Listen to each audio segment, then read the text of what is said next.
tuning in. Luke 13 from verse 10. Ndichada kutaura pamusoro pechiono kana kuti vision. Pamusoro pechiono kana kuti vision. Luke 13 verse 10, and I'll read.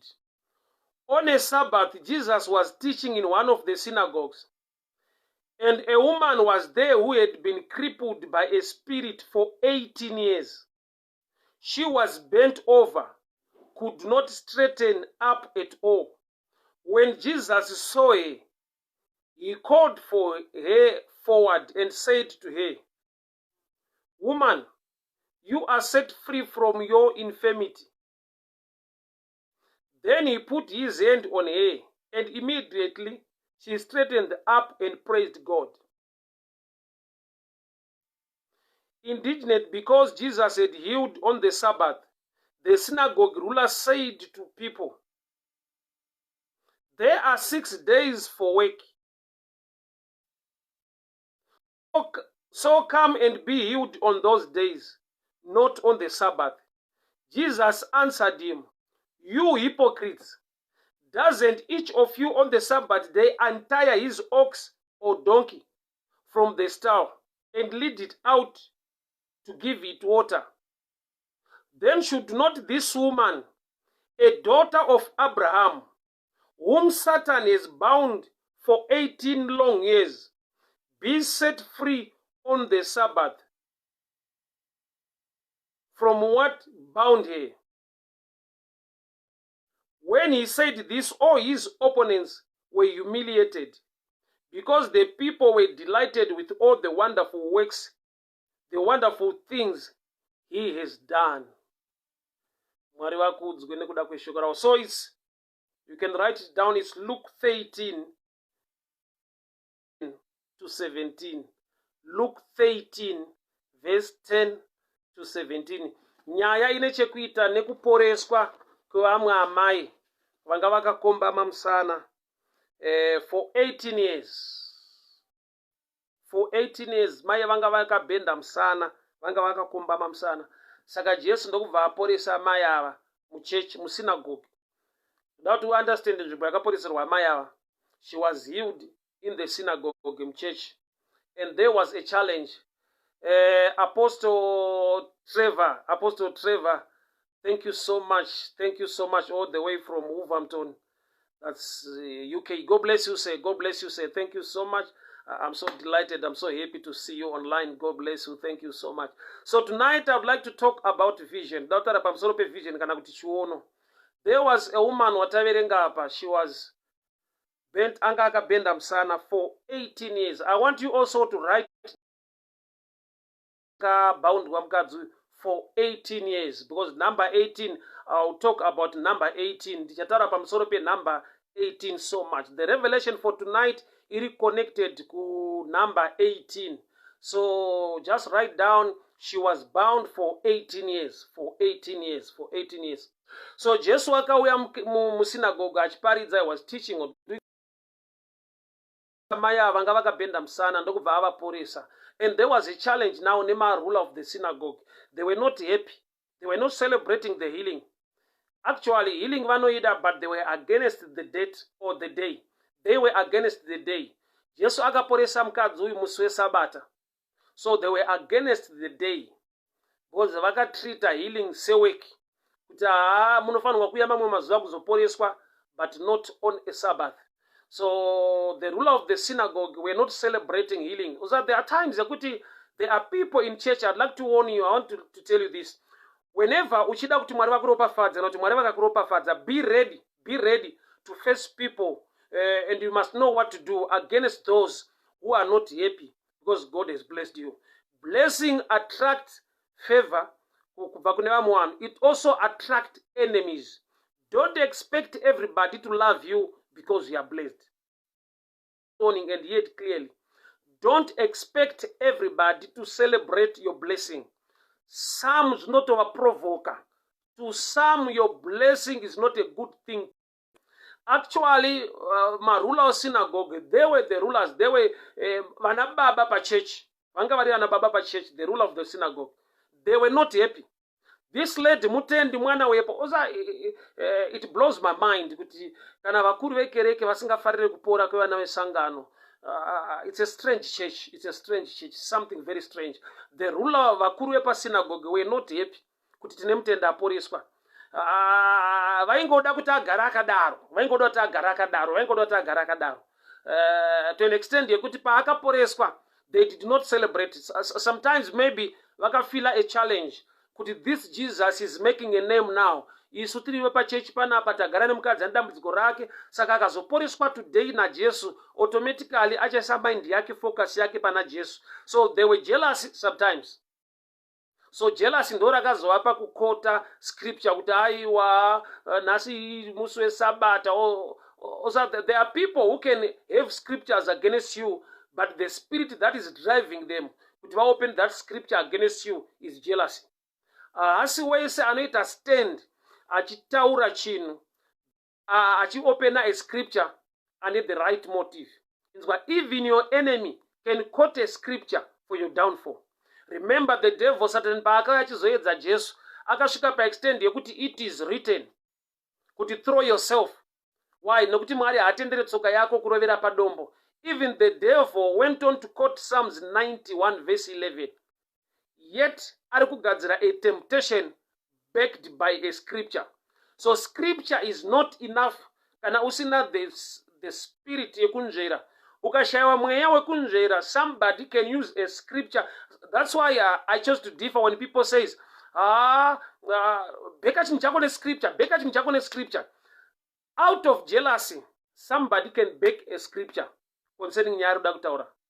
Out of anger, somebody anogona kukota scripture iri against zvari kutaura. Why? Because scripture ukashaiwa that interpretation inogona kushanda to create a temptation, a challenge or a problem. Saka varume apa vari kuti aiwa it's a Sabbath day haufaniri kuporeswa musi uyu, havasi kutaura just from the blues. Vari kuita in line with neshoko nekukura kwavakaita nematraditions avo. So they were jealous, number one, kuti Jesu aporesa munhu muchechi yaagara for 18 years asina healing. Dai Mwari atibatsira sevashumiri, dai Mwari atibatsira sevafundisi. Because sometimes you can invite somebody to minister into your church, then somebody will minister deliverance or will minister a breakthrough to somebody, and kana usiri mature you can be offended. Why? Kuti ndagara nemutendi makore akawanda asina breakthrough, but tainvita somebody, he prayed for this one or he preached the sermon yachinja life yemunhu. Let me help you this way. God can use anyone, even a visitor, even a guest, to do his work. So these guys were not happy kuti mukadzi yaporeswa. But I just love the way yakatsanangurwa naJesu achivakompera nezvavanoita kana vachisunungura mombe dzavo vachinodzipa mvura nekudii. Kuna kuti Jesu ari kuti in other words you respect animals more than human life, to an extent yekuti even on a Sabbath, but kana maakudhila nemombe dzenyu nemakwai enyu, you are not worried about it. But kana Jesu akudhila Mwari akudhila nemunhu waakasika, you try to quote scripture against God. Okay, let me put that aside. So Jesu akapinda mutemberi, ndokuona mukadzi anga akabenda musana, anga akakota musana, ndokubva amushedza forward, ndokubva aminister kana kuti adeclare healing pamukadzi uyu, ndokubva aporeswa. Remember that 18 years. Ukatarisa healing yakaitirwa mukadzi uyu iri connected naAbraham. Bible rinoti nemavanga aKristu takaporeswa. Jesu ndiye unoporesa. But panhau yemukadzi uyu pane something very strange that drives me to minister this way tonight. Jesu ndokubva ati uyu haasi here mwana waAbraham. Is she not a daughter of Abraham who was bound for 18 years? Remember, mukadzi uyu anga akabenda musana. Let me explain something here. Mukadzi uyu mukadzi mukuru. Dambudziko raanga ainaro for 18 years. Kwete kuti anga ari 18 years old. Aiwa, aine dambudziko iri rekukombama musana iri. Anga ane 18 years ane dambudziko iroro. So age wise I don't know, but it means kuti munhu anga ari munhu mukuru.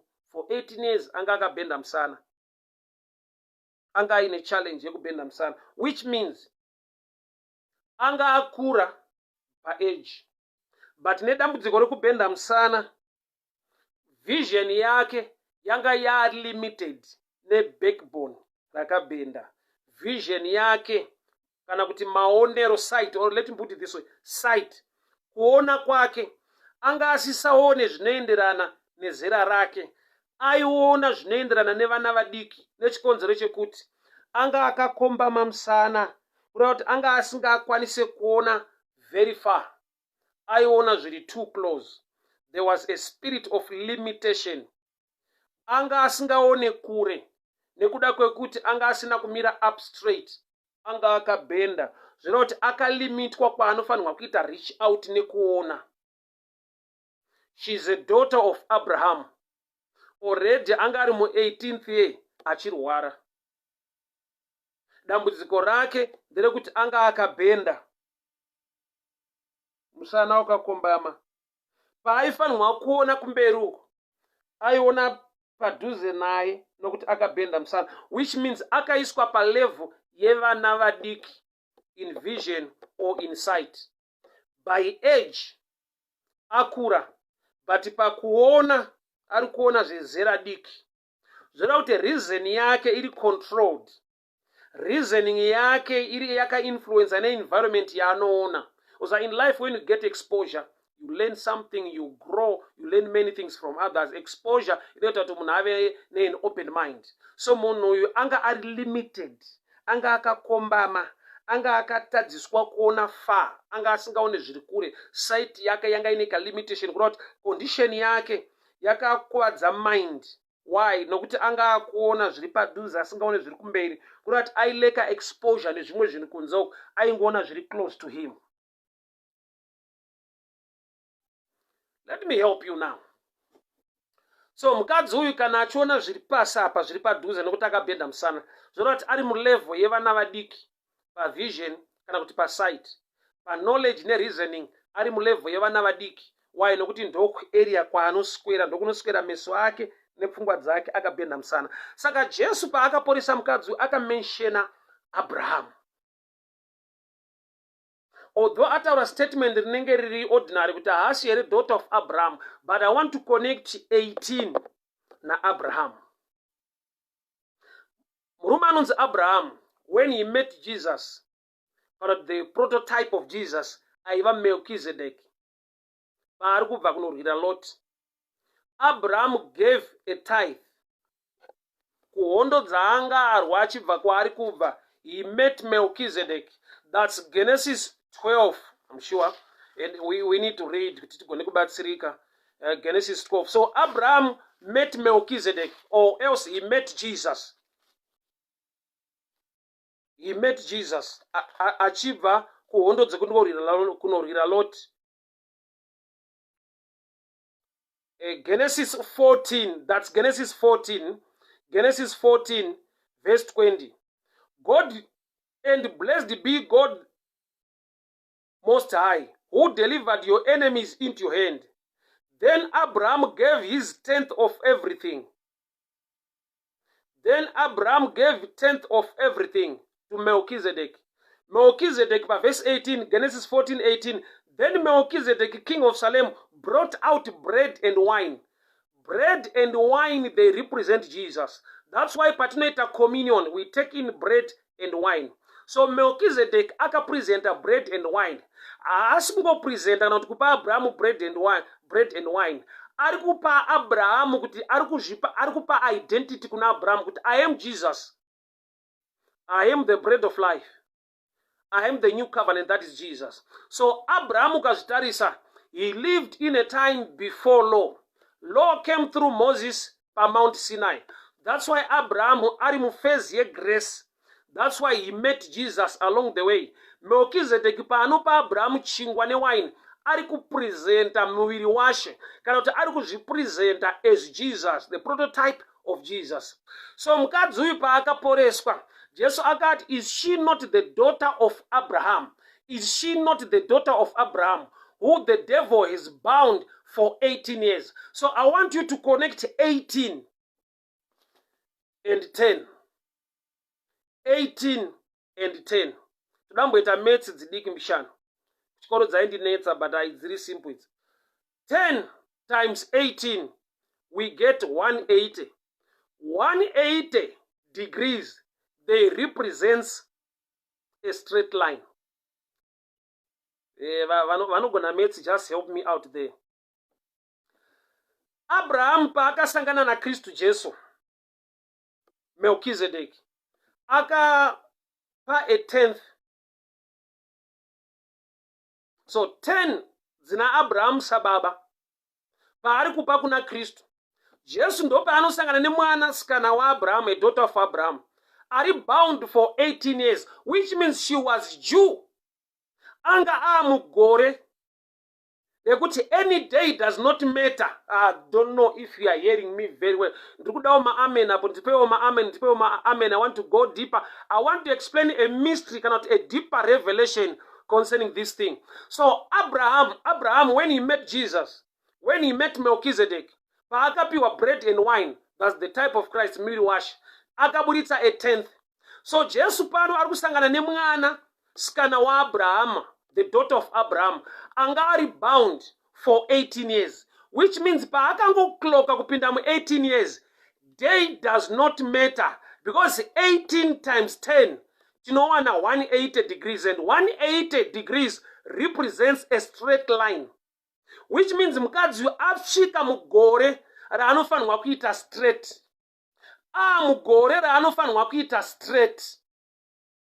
Why? Nokuti kana amu 18th year, whether Monday, Tuesday, Wednesday, Friday, Saturday, Sunday, does not matter. Already any day to her, a right day for a healing. Saka the elders vakuru ve synagogue pavakati aiwaporesa munhu but that day harisiriro, they were missing the mystery. Why? Ivo ndo vanga vakakombama. Why? Nokuti kana vakakombama you don't see far. Dai vanga vari straight vaigona kuonawo zvakaitwa nababa Abraham before law, kuti Abraham paid a tenth. Saka kana dai vaigona kuona far, vaiziva kuti zvaiitwa nhasi is worth anodeserva kuporeswa. I don't know if you are getting me. I don't know if you are getting me. There are times we must understand our rights in him. Tinofanirwa kuziva kodzero dzedu maari, which means kana taakuziva kodzero dzedu maari, we can stand. We can stand. Osa pane pamwe patakabhendeswa nemweya yechina, pane pamwe patakanyimwa zvinhu zvedu nekuda kwekuti hatina meso ekuona kuti ndezvedu, pane patakadzvanyirirwa muzvinhu zvedu nekuda kwekuti takabhendeswa, takanyimwa vision, takanyimwa sight, takanyimwa muono wekuona far. So varume vari kuti this day is not the right day, they are wrong. Why? Because any day was the right day for that lady. Why? Because anga ari mu 18th year, which means 10 times 18 is 180. Saka uyu paapinda mu 18 years, mu 18 years apinda mu time yake yekuita straight nokuti baba vake. So ndiri kuconnecta the daughter and the father, the daughter and the father. Iyo i picture ya daughter mwanasikana kana kuti mukadzi anova church, and the father is Jesus or God, which means when you know what God has already done and paid in full at Calvary, you can stand. You can stand on your own. You don't need people to tell you that it's not the right day, it's not the right time. Ukaziva zvawakaitirwa naMwari, ukaziva nyasha dzawakaitirwa muupenyu hwako, when you understand the scripture, when you stand on the things of God, you know that although people are against you, but they cannot do anything because it was already paid in full. It's my time to rise. I don't know whom I'm talking to, but it's your time to stand up straight. It's your time to rise. No more kuramba wakabhendeswa, no more kudzvanyirirwa, no more kunyima greater vision, no more kuomeserwa. Why? Because Jesus paid in full. So I want a church inotarisa pacross. Ndakuda kereke isiri limited yekuona kuti munyika mune covid, yekuona munyika mune zvekunetsa, but toda kuona Jesu achitaura pamuchinjikwa kuti it is done, it is paid, it was already finished, which means we must get the revelation yebasa rakabatwa pamuchinjikwa. Tiregere kuva bound nezviri kuitika patiri nhasi, nokuti zviri kuitika patiri nhasi hazvirivhese zvatakaitirwa naKristu pamuchinjikwa. Zviri kuitika muupenyu hwedu nhasi hazvichinje zvatakaitirwa naJesu paCalvary. Zviri kuitika mumabasa edu, muwanano dzedu hazvisi kuzochinja zvatakaitirwa naJesu. We are supposed to stand up straight. No more limitation. Wakaipa akatibhendesa. tikatadza kuona pamuchinjikwa, tikaona mamiriro ezvinhu chete, tikasaona shoko rake, mamiriro ezvinhu nezviri kuitika zvakati surround, the environment does not matter. Shoko rinoti, whose report do you believe? People of God, hear me very well. Usabhendeswe musana nemweya china. Life yako inofanirwa kuita straight iwe. Life yako inofanirwa kuitwa straight neshoko raMwari. Life yako inofanirwa kuitwa aligned into the word of God. This lady, mukadzi uyu ndiwe, mukadzi uyu ndini. Ngatitarisei zvakaitwa pacross. Ngatitarisei. So when you know, when you understand zvakaitwa pamuchinjikwa, you know you don't need somebody. Let me help you this way. You don't need somebody to tell you kuti pamberi apa ndaona zvaita. Zvakatoita pacross. Ndiri kuda reasoning iri connected neCalvary. Handide reasoning iri connected nemasituations andakatarisana nawo. Ndakuda reasoning, ndakuda vision iri connected the done deal, nebasa rakaitwa rikapera pamuchinjikwa naKristu Jesu. Ndiri mugorera kuti zvangu zviite straight. So there are times kuti people will say, uri kuona mamiriro aita zvinaya. Even kana prophet wako vakati gore rino igore rekubudirira wakakunyepera, bozoona mamiriro akaita zvinhu. Let me help you very well. Nguva yeExodus ikakwana, Pharaoh ane zvaanoita, but haatadzise Exodus kumanifesta. Nguva yekubuda kwevanhu muEgypt ikakwana, even the devil haapete maoko kuti budai. Ane zvaanoita, ane kuresista kwaanoita. Regarding ndikuudze, every resistance iri against your life will not change the plan of God. Every resistance iri against your marriage, every resistance iri against your business, every resistance iri against your health will never change the plan of God. Kana time Exodus yakwana, Pharaoh will not change it, will not stop it.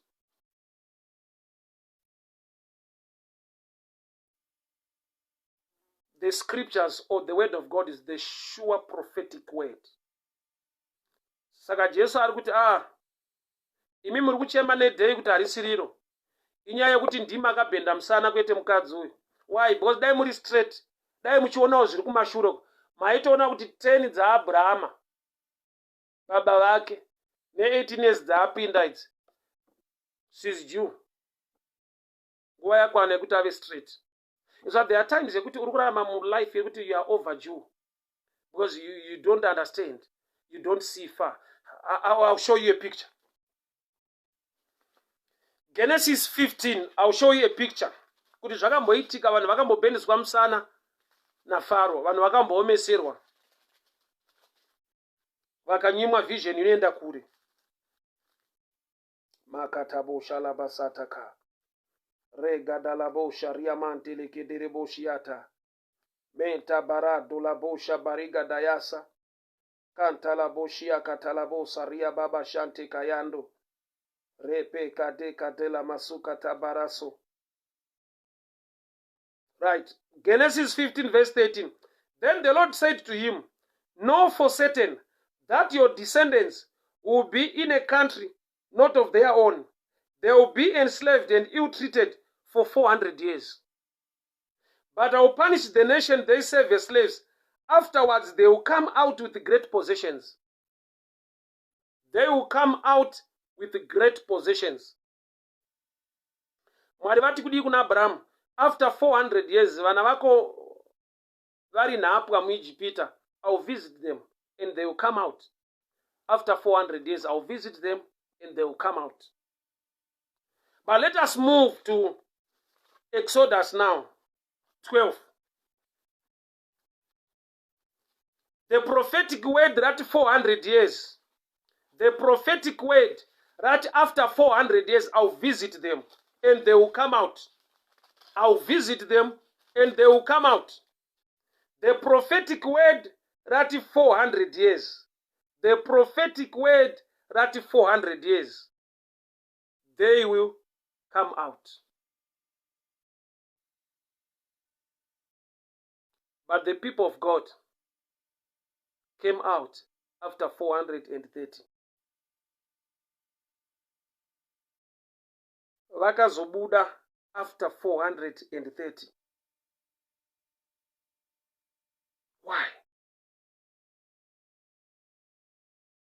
You see kuti pakashayikwa munhu anoraramisa vanhu Exodus vari muEgypt. Exodus zvinoreva kuti kubuda. But havana kubuda paExodus chapter 1. Exodus zvinoreva kuti kubuda. Asi havana kubuda paExodus chapter 1. I'll read chapter 12. The Lord said to Moses and Aaron in Egypt, this month is the first month of your year. Tell the whole people of Israel, on the 10th, each man took a lamb and his family. Brought on Exodus 12 now. That's the time they are coming out. That's the time they are coming out.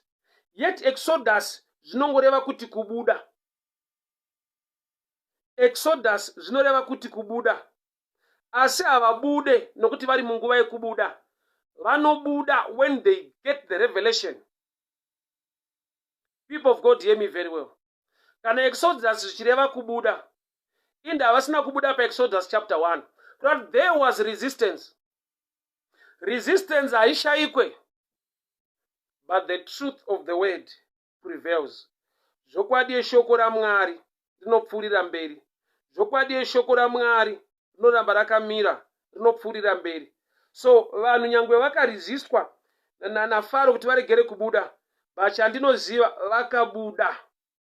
They came out. They came out. They came out. Panobudika unobuda zvinoita. So mukadzi uyu for 18 years she was bound. For 18 years she was bound. For 18 years she was bound. Kusvika Jesu auya mukereke.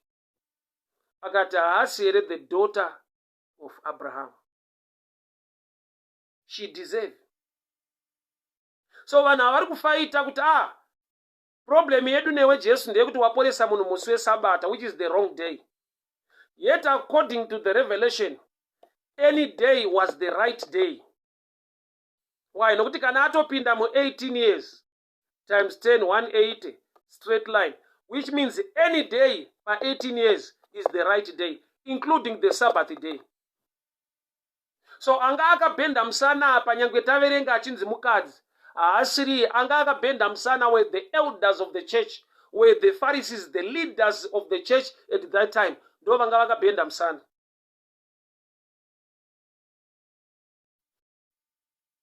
Vanga vakabhenda musana were the elders, the leaders of the church at that time.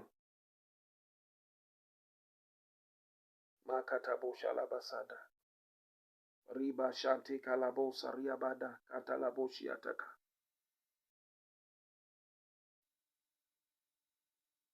Why? Nokuti vanga vasiri kuona far. May the good Lord help you to see far. Vision yako ngairigere kukuadzwa. Let me help you something. Also, there are times in our times or in our days, if the preacher or the leader cannot see far,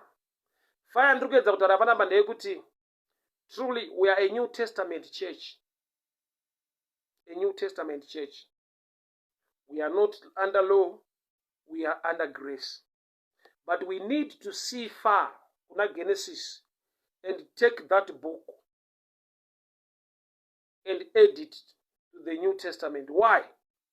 Because law came through Moses, which means before Moses, Papa Sina that law, grace was prevailing. So the book of Genesis, when we look far, it qualifies kutiruye ku New Testament.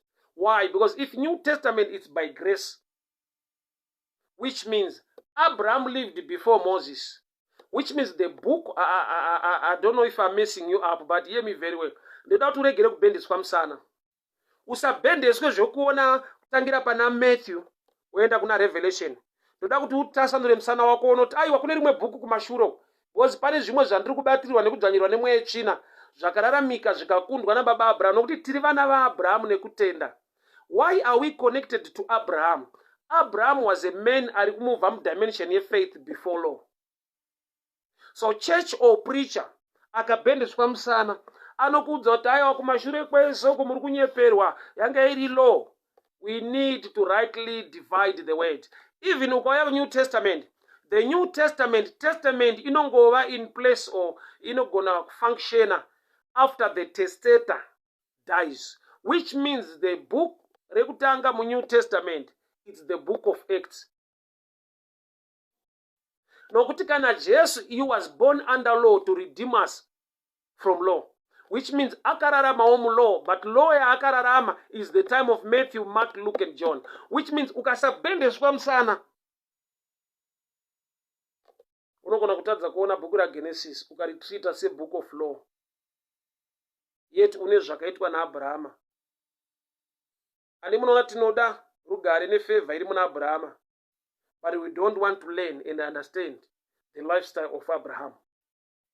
Tiri vana vaAbraham nekutenda, so we carry the DNA of our father Abraham.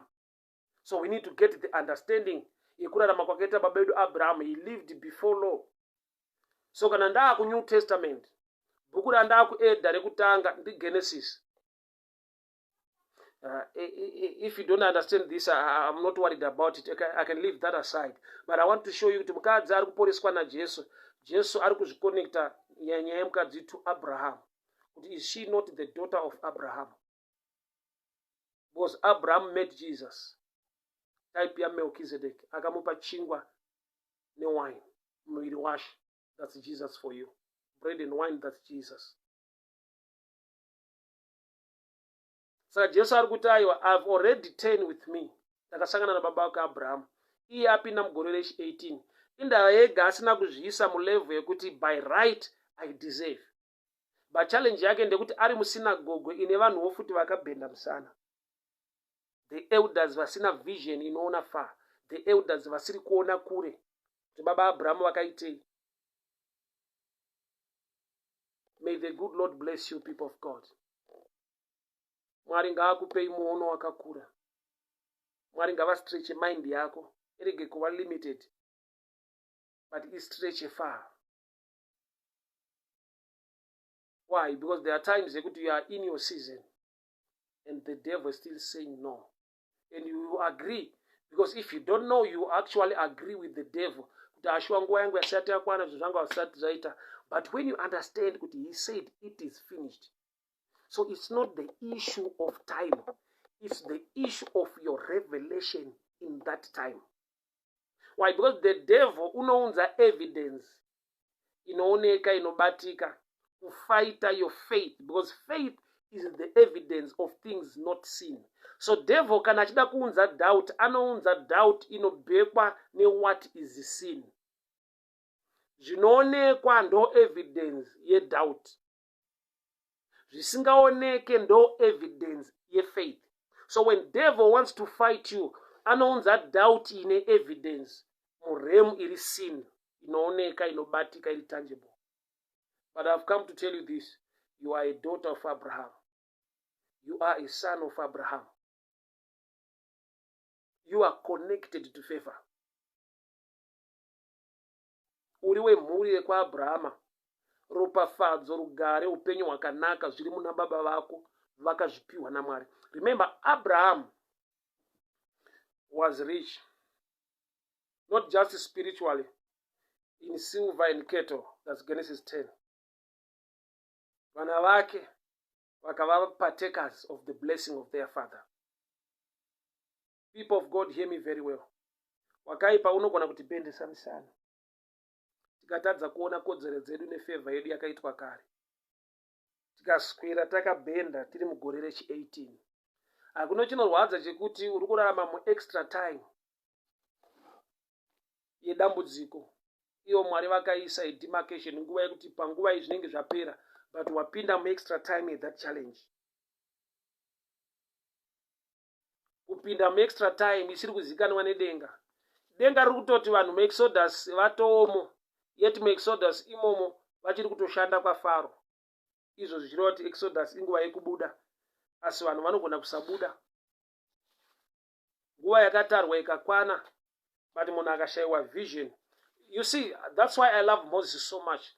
Moses anga asina kubendeswa musana nema situations to an extent yekuti paaka kura ane kuverenga nekudzidzisa kwaakaziva kuti Mwari pavakasangana naAbraham vakati vana vako vachava nhapwa muIjipita for 400 days, but they will come out, not just come out, with great substance, which means haisi nyaya yekungobuda but inyaya yekubuda uye nekabudiro.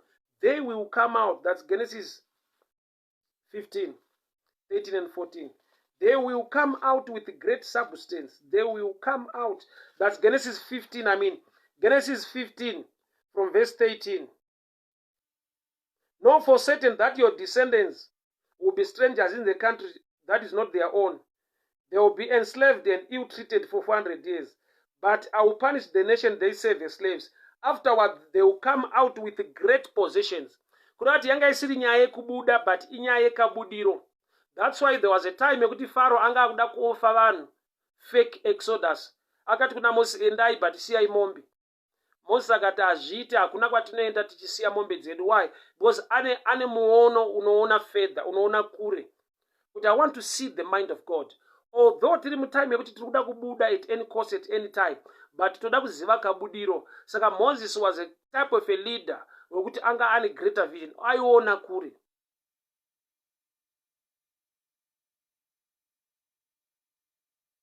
Remember, he was born in Exodus chapter 2. Yet paari kuramba kuna Pharaoh kuti atibude tichisiya mombe is taking from Genesis 13 and 14. Which means akatarisa back, far back, akatarisa kuti nyaya iyi yakarongwa kare naMwari yekuti tizobuda. Uye Mwari vakatsanangurira kabudiro. So the devil will never manipulate us. Why? Because unoziva here kuti when you are in hard times, chaunongoda chete is the way out. Pese paune challenge chaunoda is just to come out. Hautsvage kabudiro so long wabuda. That was the challenge yanga ina Joseph. There was so much pain in prison to an extent yekuti akaudza another prisoner kuti kana wabuda unotaura ona Pharaoh ndibuda handina mhosva. Yet Mwari vaida kuronga kabudiro. Aifanirwa kubuda so that he can rule in Egypt. But because ye pain yekuprison aingoda kungobuda. But aifanirwa kubuda mambo ane chiroto so that paano interpret the dream of the king you get a position to rule. Which means Mwari vaida kuti ave nekabudiro kekuti you come out and rule. But because of pain pane paakangoda kungobuda and become free. So when you don't see far, the devil takes advantage. When your vision is limited, the devil takes advantage of that. Saka Jesu ari kuti haasi here mwana waAbrahama aboundwa nemweya yetsvina for 18 years. And you are talking of a day. Yet any day more 18 years is the right day for her to be healed.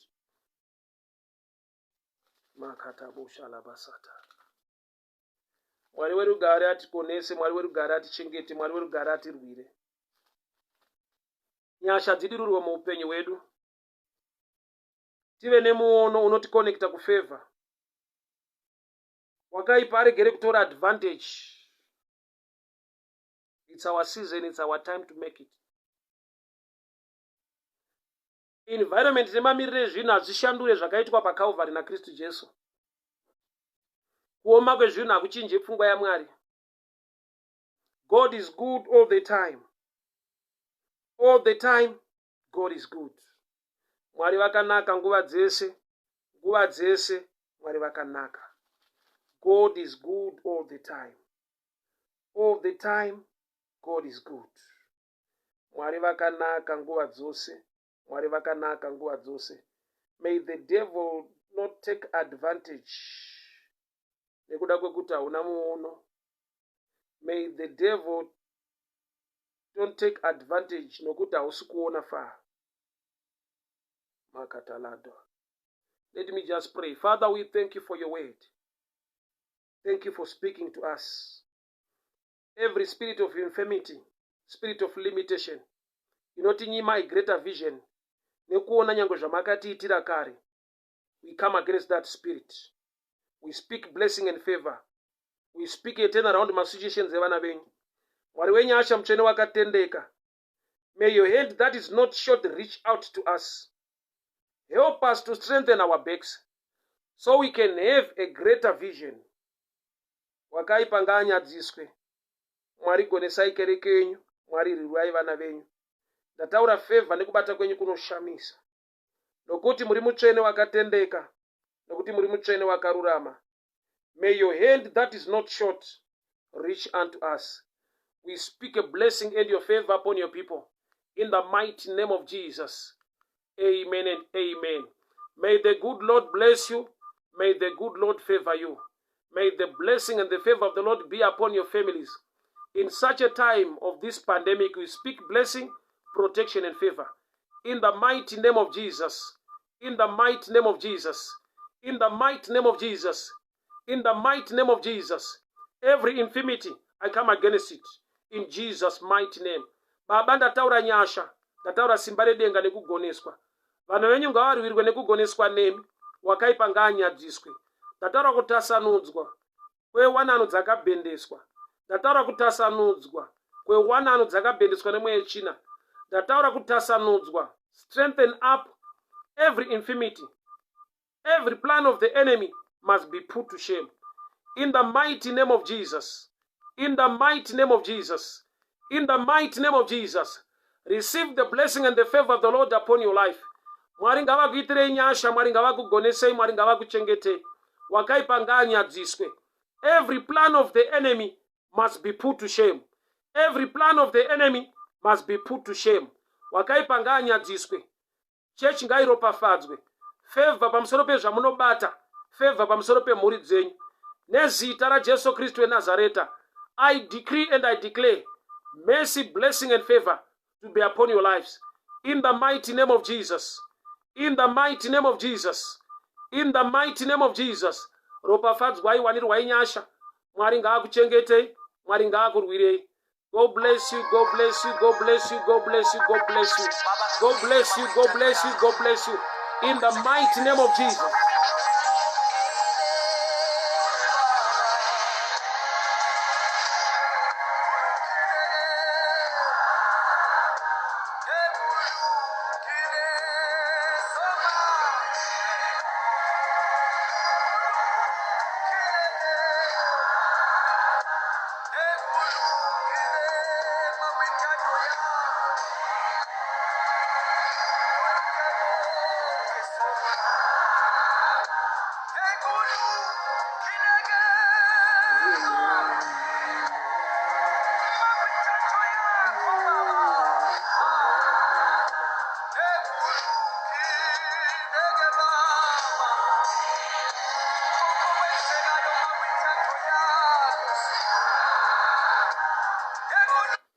I want you to compare this scripture at Genesis 15 verse 14.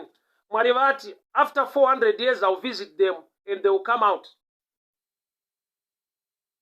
But compare it with Exodus 12 verse 40. And it says, now the length of time the Israelite people lived in Egypt was 430. At the end of 430 years, to the very day all the Lord's divisions left Egypt. They left Egypt after 430. The prophetic word, the word of God, Abraham, but not after 400 years, they will come out. Which means there is 30 years extra. There is 30 years extra. Vabendeswa msana. To an extent yekuti vanhu vanga vasade kubuda. Vanga vakuda ma better working conditions. Vanhu vanga vasingachade freedom nekuenda. Vanga vachida kungoshandawo zvakanaka. Vakatocomplaina kuna Moses, mafomene kwa Israel, kuti taakuombeserwa kumashandiro edu. Yet you are Jew. So it means pain yakaiswa na Pharaoh against Israelites makes Exodus. It's a shadow picture of labor pain.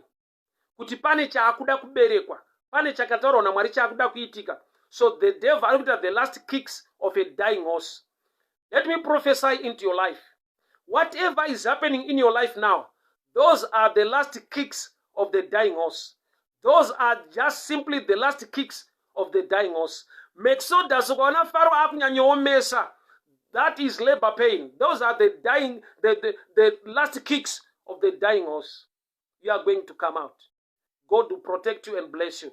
Amadzangu Mwari ngaakuropafadzei, Mwari ngaakugonesei, Mwari ngaakuchengetei. nyasha dzakaitwa kare pamuchinjikwa. We are already due for the blessing. Apostle Trevor, thank you so much. Thank you so much. May the good Lord